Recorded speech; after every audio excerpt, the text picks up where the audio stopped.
Il governo albanese ha imposto un tetto al prezzo dell'energia idroelettrica, questo però danneggia alcune società italiane. Le miniere di carbone in Bosnia, un lavoro duro, malsano e pericoloso, ma l'unico che in molti possono trovare nel paese balcanico. Praga è il semestre di presidenza dell'Unione Europea, la crisi provocata dalla guerra e la crescita dell'euroscetticismo in Repubblica Ceca. Le autorità della Romania sono pronte ad usare le gallerie della salina di Turda come rifugio in caso di un conflitto nucleare in Ucraina. Lo scrittore Tadej Golob, con la serie di gialli sull'ispettore Taras Birsa, ha rivoluzionato il mercato editoriale sloveno.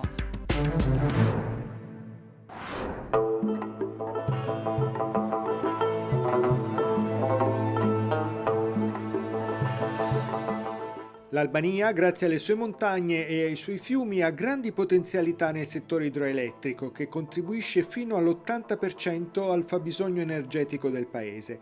Energia pulita dunque, sempre disponibile e prodotta in casa, grazie a 3 grandi centrali di proprietà statale e a numerosi impianti privati. E sono presenti ben 9 società idroelettriche italiane, indotte ad investire nel paese delle Aquile anche da 2 accordi stipulati dal governo italiano negli anni scorsi. Fra queste la SJ, che gestisce 22 centrali idroelettriche per una produzione media di 100 milioni di kilowattora l'anno. Teoricamente avrebbero tutte di che festeggiare, visti i prezzi dell'energia raggiunti nel libero mercato. Così non è. Le società italiane, infatti, in virtù dello stato di emergenza, sino al 30 giugno del 2023 sono obbligate a vendere l'energia esclusivamente al gestore albanese, ad un prezzo imposto largamente inferiore a quello di mercato, e sono pronte pertanto ad iniziative legali anche nei confronti del governo italiano. Qual è il vostro problema col governo italiano? Negli anni 2006-2009 erano stati sottoscritti degli accordi intergovernativi che dovevano riconoscere l'incentivazione dell'energia prodotta a fonti rinnovabili in Albania, trasportata su 2 elettrodotti che però non sono stati realizzati. Questo di fatto ci ha tolto la possibilità di vendere l'energia che producevamo in Albania ai prezzi europei. E ora avete un problema anche col governo albanese. Ci aspettavamo quest'anno di poter vendere l'energia ai prezzi di mercato che sappiamo tutti essere molto alti, ma purtroppo le esigenze del governo albanese di fatto ci impediscono di vendere l'energia all'estero. Di fatto voi la vendete al governo albanese a che prezzo? Noi oggi vendiamo l'energia al governo albanese a 70 euro megawattora, quando il prezzo medio del mercato è di circa 300 euro megawattora. Ma non tutte le società idroelettriche presenti in Albania hanno avuto lo stesso trattamento. Non per esempio la multinazionale norvegese Statkraft, la più grande produttrice di energia da fonti rinnovabili in Europa. Statkraft company owned, it's an international energy company with its headquarters in Norway. Statkraft è una società internazionale che ha il quartier generale in Norvegia, con sedi in Albania e in altri 19 paesi. Qui abbiamo effettuato investimenti per circa 500 milioni di euro e in media produciamo 700 gigawatt all'anno, con le centrali che abbiamo realizzato a Vanja e Mogliza. As well as also Mogliza. A chi vendete la vostra energia? We sell it in the free market. Noi vendiamo l'energia nel libero mercato, ai prezzi definiti di giorno in giorno dal mercato, che possono essere molto variabili. Merchant. Vendete energia anche all'Italia? Italy is connected. L'Italia è connessa tramite un elettrodotto sottomarino che parte dal Montenegro, quindi la risposta alla sua domanda è sì, vendiamo energia anche all'Italia. Electricity also in Italy itself. Quindi ora, teoricamente, anche le aziende italiane potrebbero vendere energia all'Italia tramite l'elettrodotto realizzato da Terna che parte dal Montenegro per raggiungere l'Abruzzo. In concreto cosa chiedete al governo italiano? Noi chiediamo un supporto e un aiuto da parte del governo italiano alla nostra diplomazia affinché vengano creati i presupposti per un tavolo tecnico negoziale col governo albanese affinché si mettano in ordine questi 3 punti fondamentali per noi: il prezzo dell'energia, i costi riguardanti gli sbilanciamenti dell'energia e soprattutto un allungamento dei termini della concessione che porterebbe i nostri impianti ad avere una sostenibilità finanziaria ed economica a lungo termine.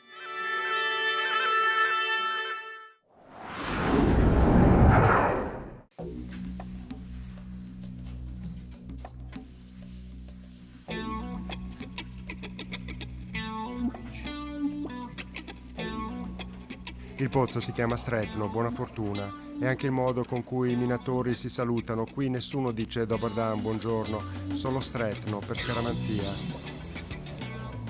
La miniera è stata aperta nel 1907 dagli austriaci a 20 km da Sarajevo, in uno dei bacini carboniferi più importanti della Bosnia, quello che da Zenica attraverso Kakani arriva fino qui, a Breza. Sotto ci sono chilometri e chilometri di tunnel.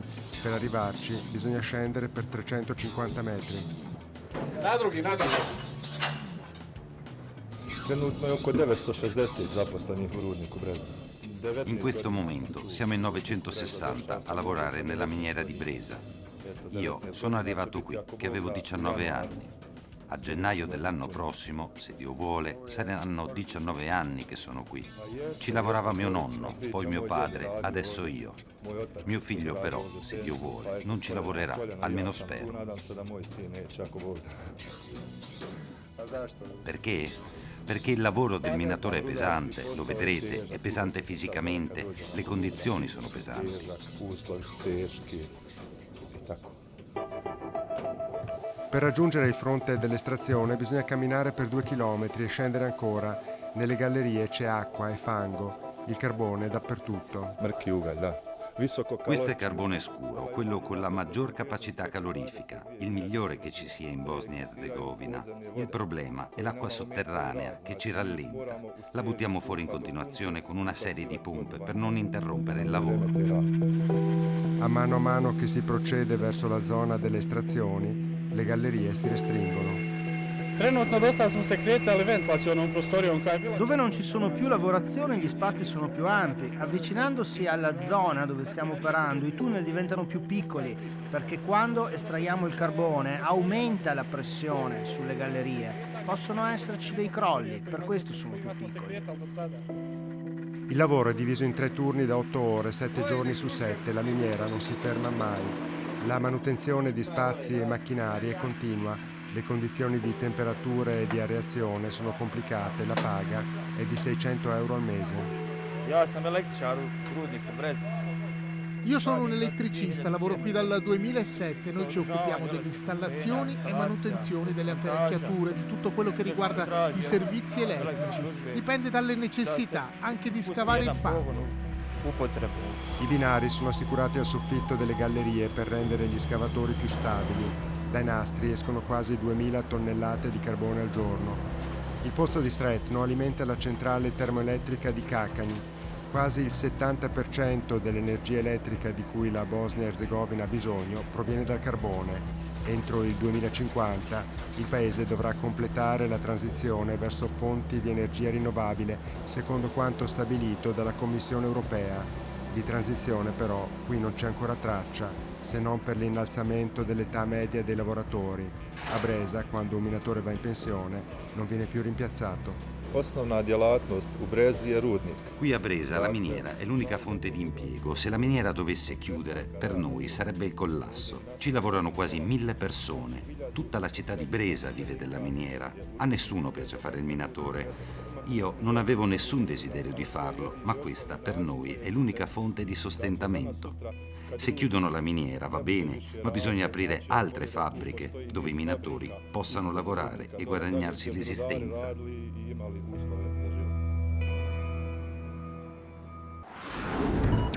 Lunedì scorso il traffico ferroviario in Austria si è fermato a causa di uno sciopero dei ferrovieri dopo il fallimento delle trattative per il rinnovo del contratto collettivo. Ogni giorno in Austria viaggiano circa 8.000 treni e vengono trasportati circa 1 milione di passeggeri.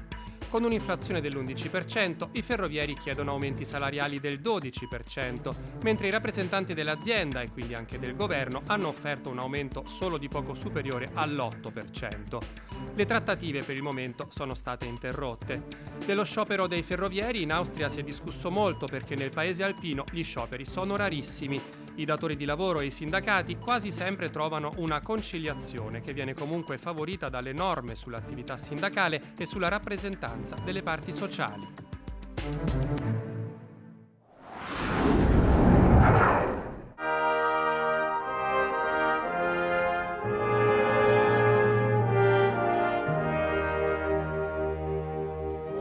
iniziato lo scorso giugno con un concerto per l'Europa, il semestre di presidenza ceco del Consiglio dell'Unione Europea, che ora si avvia verso la conclusione.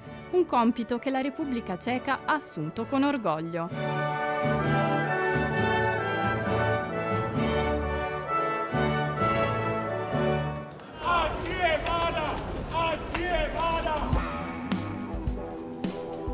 La questione energetica e la guerra in Ucraina con la gestione dei profughi sono state le priorità scelte dal governo Fiala.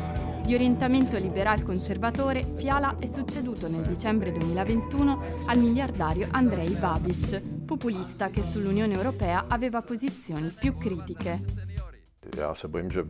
Temo che 6 mesi siano troppo pochi per fare grandi cose, ma sono felice che a guidare il semestre sia stato il governo attuale. Se ci fosse stato ancora Babiš con le sue tendenze autoritarie, il semestre europeo sarebbe stato molto peggiore. Credo che la Repubblica Ceca abbia mostrato la sua buona volontà di aiutare i paesi dell'Unione Europea ad essere più uniti e compatti verso l'Ucraina, ma anche tra di loro in conseguenza della guerra.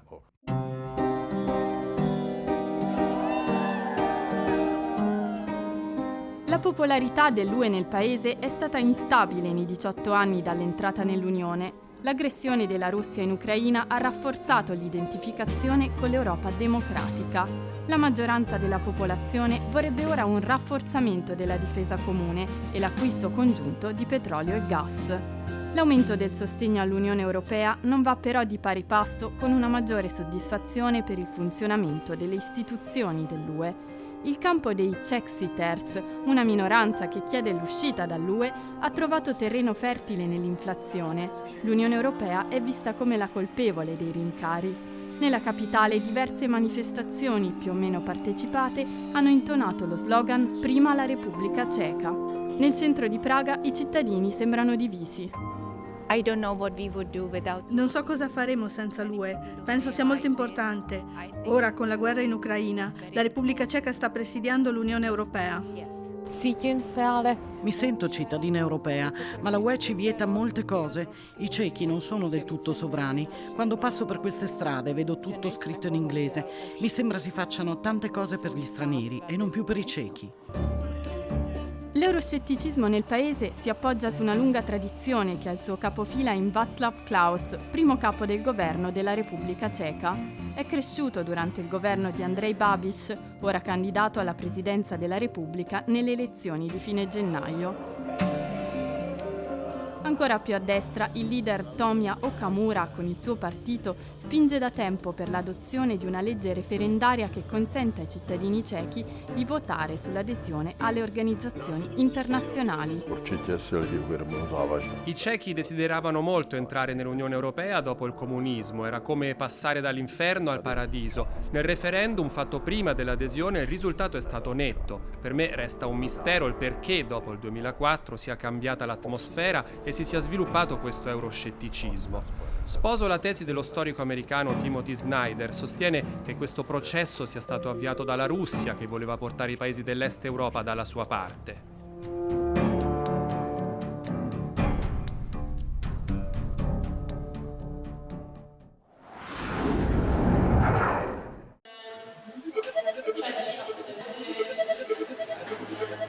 Anche a 120 metri di profondità arriva l'eco della guerra.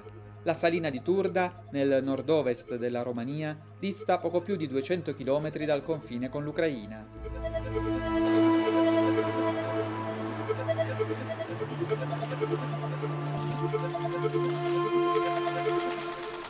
La miniera, attiva fino agli anni 30 del secolo scorso e trasformata dagli anni 90 in una attrazione turistica, è stata inserita dal governo nella lista di possibili rifugi per la popolazione nell'eventualità di un attacco nucleare. Il concetto di rifugio in caso di un attacco nucleare non è regolamentato. Questo sotterraneo rientra nella categoria degli spazi che possono essere usati temporaneamente, non sono veri e propri rifugi, ma possono servire da riparo. Fondamentalmente la legge dice che si può usare come rifugio qualsiasi spazio che offra protezione, per cui se una miniera di sale può garantire riparo, possiamo considerarla un luogo in cui nasconderci per questo tipo di eventi.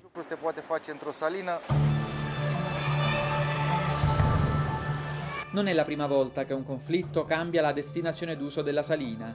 Durante la Seconda Guerra Mondiale, quei tunnel erano già stati utilizzati come rifugi antiaerei per la popolazione civile.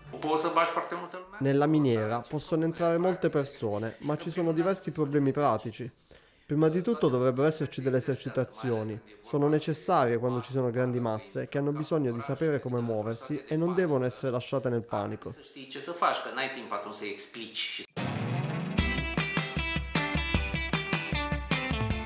Dopo il crollo della cortina di ferro, la trasformazione della miniera in un parco divertimenti. Aperta ai turisti dal 1992, negli ultimi anni, grazie a un investimento da 6 milioni di euro, era stata completamente ristrutturata ed oggi è visitata da centinaia di migliaia di persone. All'interno, un museo di macchine per l'estrazione del sale, la ruota panoramica, un complesso sportivo, strutture per trattamenti termali e un anfiteatro costruito su uno sfondo di stalattiti e formazioni di sale. Passeggiando tra le attrazioni della salina, la paura lascia il posto per qualche ora alla spensieratezza, ma tra la popolazione cresce la preoccupazione per un'escalation della guerra. Dincolo del fatto che Romania è membro della NATO. A parte il fatto che la Romania è un paese della NATO, a parte il fatto che sempre più truppe NATO sono stanziate in Romania come elemento deterrente, c'è questo scudo della Deveselu che ha sempre creato tensioni nei rapporti con la Russia, scudo che può in gran parte garantire la protezione della Romania, può intercettare missili anche balistici che potrebbero provenire dal territorio russo. Venite per territorio russo. Da alcuni mesi la 101esima divisione aerea degli Stati Uniti è stata spostata in una base NATO della Romania. Non c'è solo il rischio di un allargamento del conflitto, tutta la regione della Salina sarebbe particolarmente esposta alle conseguenze dell'esplosione di una bomba atomica in territorio ucraino.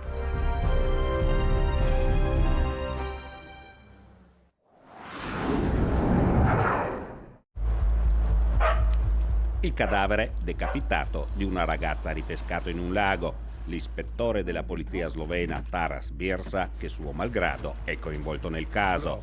Questo l'inizio di Dove nuotano i pesci gatto, giallo firmato dallo scrittore sloveno Tadej Golob, il primo della serie con protagonista l'ispettore Birsa. Il romanzo sta ora scalando anche le classifiche di vendita in Italia. Golob in gioventù è stato alpinista con imprese sull'Himalaya, in seguito scrittore e in Slovenia con i libri sul detective Taras Birsa ha avuto un successo travolgente. Un interesse aumentato anche dalla serie televisiva ispirata alle indagini di Birsa. Ma perché i lettori amano questi gialli? Non saprei, dovreste chiederlo ai lettori, sono il primo a sorprendermi del successo dei miei gialli. Quando scrivevo Dove nuotano i pesci gatto non sapevo se ai miei concittadini piace leggere i noir. Mi ero appassionato ai romanzi criminali scandinavi, ma non immaginavo di poter aver successo in Slovenia. Sono il primo ad essere sorpreso di questo successo. Dei romanzi su Taras Birsa, la Slovenia non è un paradiso alpino come descritto dalle guide turistiche, ma appare la parte oscura del paese, le mafie, la corruzione politica, i gruppi neonazisti. Cerco di scrivere questi gialli con uno stile intrigante anche per chi non ama questo genere. Voglio proporre una letteratura impegnata, non indifferente, che riesce a descrivere la società. A ispirare i gialli di Golob sono l'attualità e le sue esperienze autobiografiche. In Taras rispecchio una parte di me, le mie frustrazioni, le mie esperienze, il fatto che amo l'alpinismo ma che poi ho dovuto rinunciare alle scalate. In parte però Taras è anche quello che vorrei essere. Ad esempio, l'ispettore non beve alcol, una cosa non comune nella società slovena. Abstinente v slovenski družbi boš težko našel in on je. L'impronta autobiografica si nota anche negli ultimi 2 libri della serie. Virus è stato ispirato alla pandemia, l'ultimo, Il coma, invece da una disgrazia capitata a Golob. Durante una scalata nelle Alpi Giulie, lo scrittore è precipitato in un burrone, rimanendo in coma per 3 settimane. Come same se ne spomnim. Del coma non ho nessun ricordo, però ho memoria del periodo in cui mi svegliavo dal coma, giorni brutti, in cui non governavo né la mente né il corpo. Dal punto di vista dello scrittore, però, è stata un'esperienza interessante e sarebbe stato un peccato non trasporla nei miei racconti. Ne porabiti tega pri pisanju. Dove nuotano i pesci gatto in Italia è stato pubblicato da Ronzani Editore.